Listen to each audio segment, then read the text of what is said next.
We have a 2004 Lexus ES330. The car has 160,000 miles and the suspension is really mushy. So we're going to be replacing the front and rear suspension struts along with the stabilizer bar links. We got a locking lug on each of the wheels, so I like to relieve the initial tension that's on the lug before I raise the tire off the ground so that I don't mess up the lug key. But if you lose your locking key or the locking key gets messed up, I got another video to show you how to get the locking lug off, and it's linked here. All Toyotas have a lift point, so lift point is that little hump that you see right here. Just put the jack underneath that hump and then just raise both wheels off the ground. So if your intention is to replace one strut, you still have to get both wheels off the ground to relieve the tension that's on the stabilizer bar links on both the left and right side. So you got to get both wheels off the ground.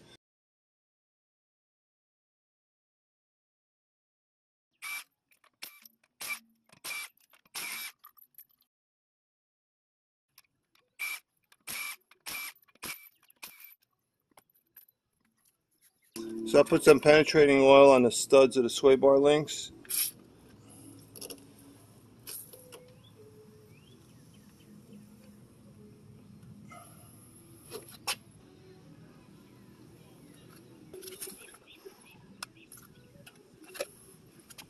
Okay, this is 12 millimeter.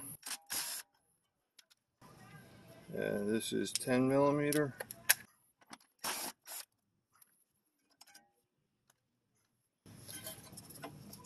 Just unclip this and just move this out of the way. Okay, this is a 17 millimeter nut. I'm going to use an impact tool to try to spin the nut off, but there's a good possibility that the stabilizer bar link shaft right here may spin with the nut, and I'll show you what to do if the thing spins. So it's not completely off. I use a number 6 hex socket combined with a 17 millimeter box wrench.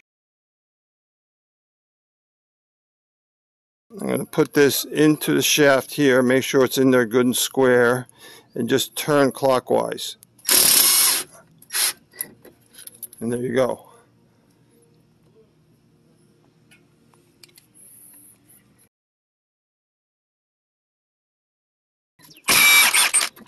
Same problem on the right side.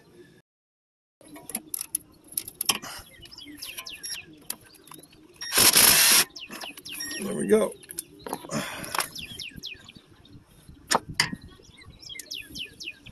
Okay, now the entire stabilizer bar moves, so I got easier access to the rear nut that connects to the stabilizer bar right here. And this is how worn out. You can tell the dust boot right here is basically shot. It's exposing the ball and socket of the stabilizer bar, and it moves real easy. So it's a good idea to replace the stabilizer bar link with the suspension strut. The strut lower bolts, they're 22 millimeters, so I have a 22 millimeter box wrench here with a 22 millimeter socket.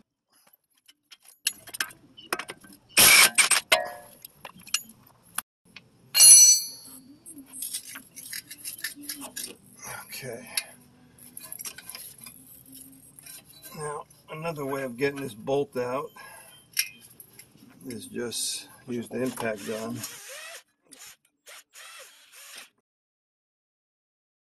Okay, now we could drop the strut from the top side.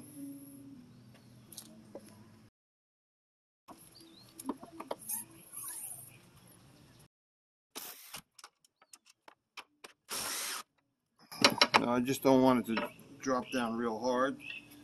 So I'll hold the strut with my right hand here while I remove this nut.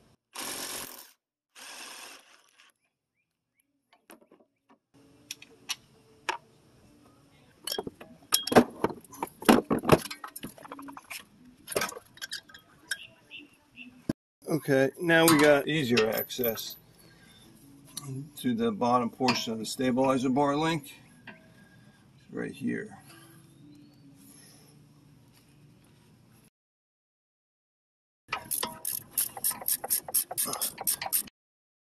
So we'll take this and attach it to the center of the shaft, which I can't see.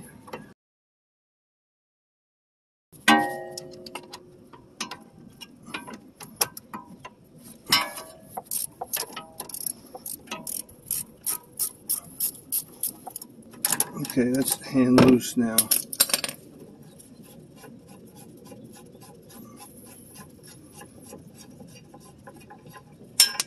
And there we go.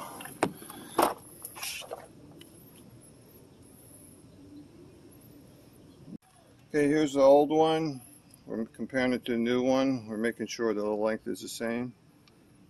This replacement's a number 5 hex socket.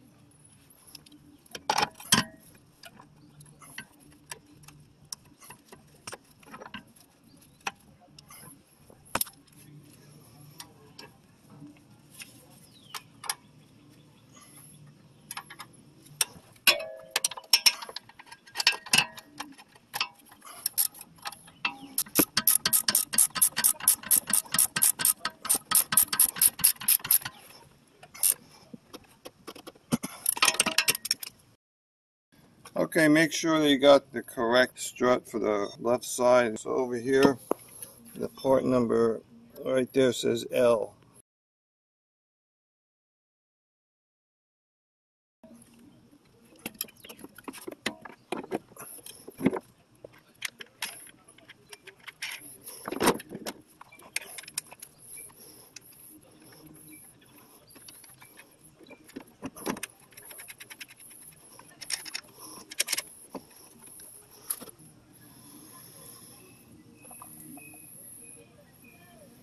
So I'm positioning this jack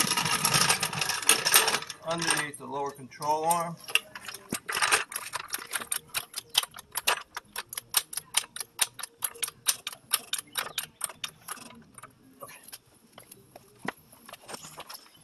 And here's where it gets a little bit tricky. The axle may have popped out from the... No, I'm lucky. Okay. Sometimes back here, the bearing pops out of the bearing cage of the CV axle, and you have to wiggle this around and pop it back in. So I'm lucky it stayed in there. Okay. Now we just have to line up the bolt holes. Manipulating the hydraulic jack. It's about right. There's one. Now for the bottom one, you just push it in a little bit and it goes right in.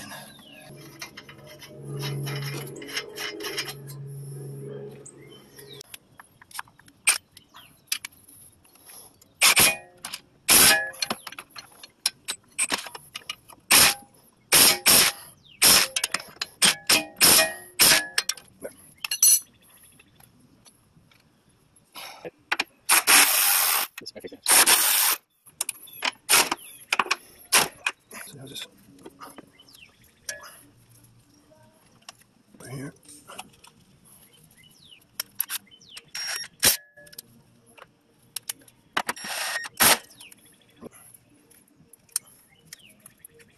That's it for this side. We'll attach the left side stabilizer bar link after we replace the right side link and strut.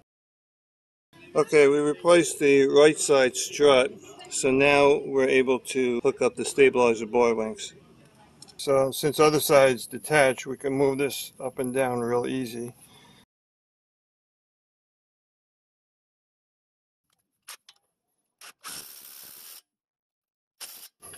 There. I'll do the other side.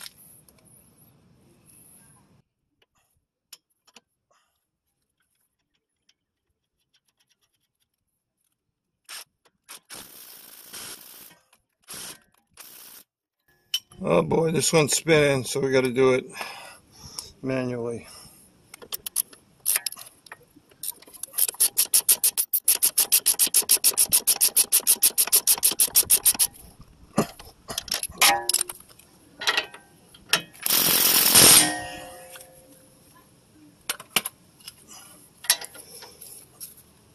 That's good and tight. So we're done with the front strut, and now we got to attack the rears.